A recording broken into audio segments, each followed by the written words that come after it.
Be ready. 5 seconds. Start. I have no intention of giving a certificate about which my honorable friend Dr. Krishna Swami was talking some time ago, since anything like a certificate being given by any member of the business community is likely to be misunderstood.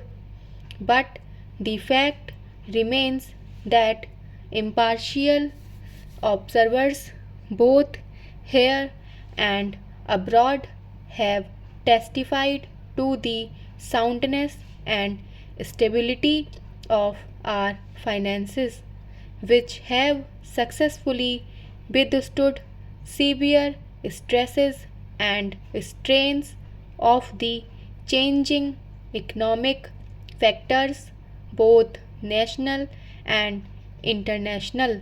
And for this, the fullest possible credit is due to the wise handling of the situation by our present finance minister.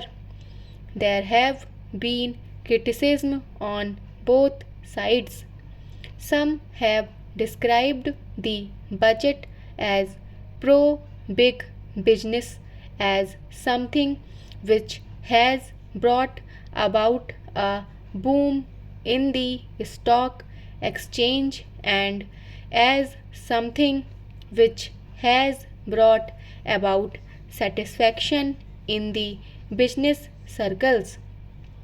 The fact is that if there has been any satisfaction, it has been due purely to negative features of the budget, and not because any positive relief in any direction has been given to business or industry.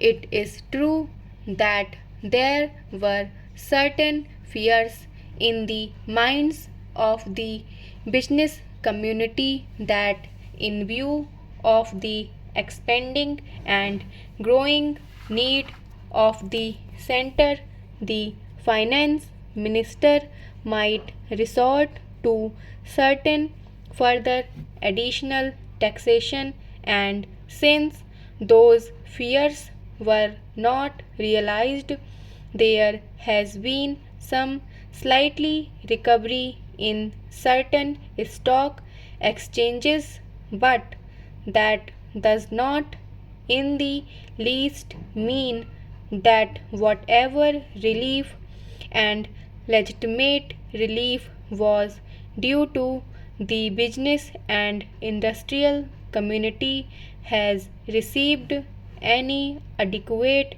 response from the finance minister. We have got to face the fact that we are at present engaged in the process of development.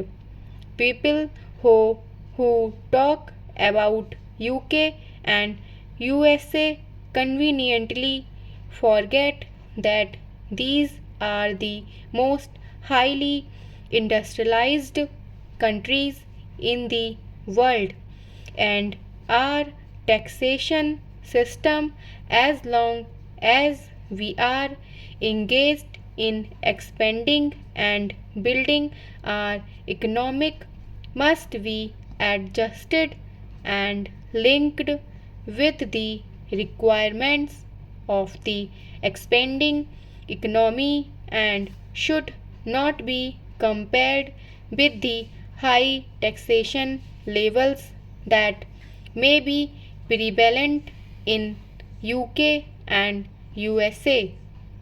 Friends have talked about unemployment, but whether the raising of the direct taxation levels will in any way mitigate unemployment is a question that should be considered if the finance minister gives substantial relief in direct taxation.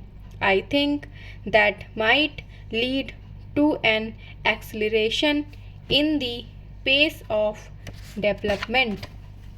So it has to be considered whether it is relief in taxation which will lead to a reduction of unemployment or whether it is raising of taxation to the utmost levels which will dry up the resources and channels of capital formation and thereby not only retard all further development but might also throw the functioning of present industries out of gear.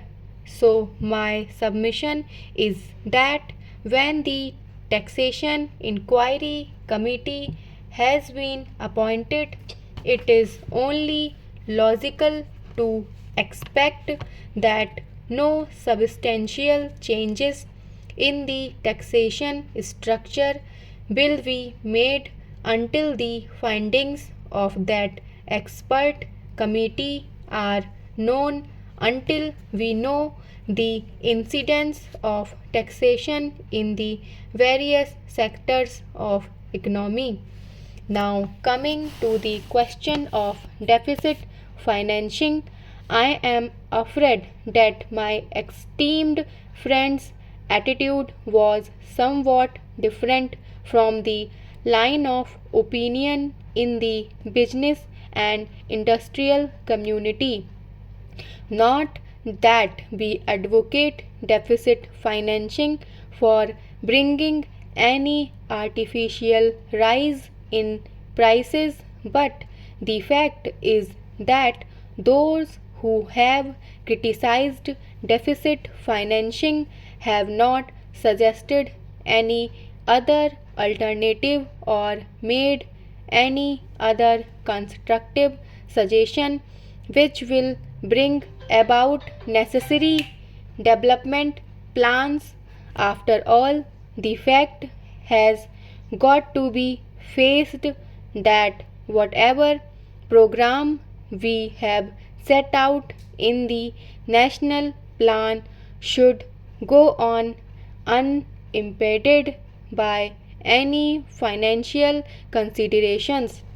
An assurance has been given by the finance minister that so far as financial resources are concerned, he will ensure that the 5-year plan will not in any may be retarded. In this connection, I can only say that deficit financing is one thing so far as the revenue budget is concerned. So far as normal expenses and expenditure are concerned, certainly nobody would advocate deficit financing, which might be very undesirable. But when it is a question of doing something abnormal, of investing something in productive channels, then certainly some risk has got to be taken, and I think the finance minister has been cautious in taking whatever measures he has so far. We know the measures that the government took for contracting money supply about the end of 1950 and certain other measures adopted which brought about a slump. Also, from time to time, the finance minister did not hesitate to mop up the surplus, which, as the records would show, has been about rupees 300 crores during the past 4 or 5 years. Stop.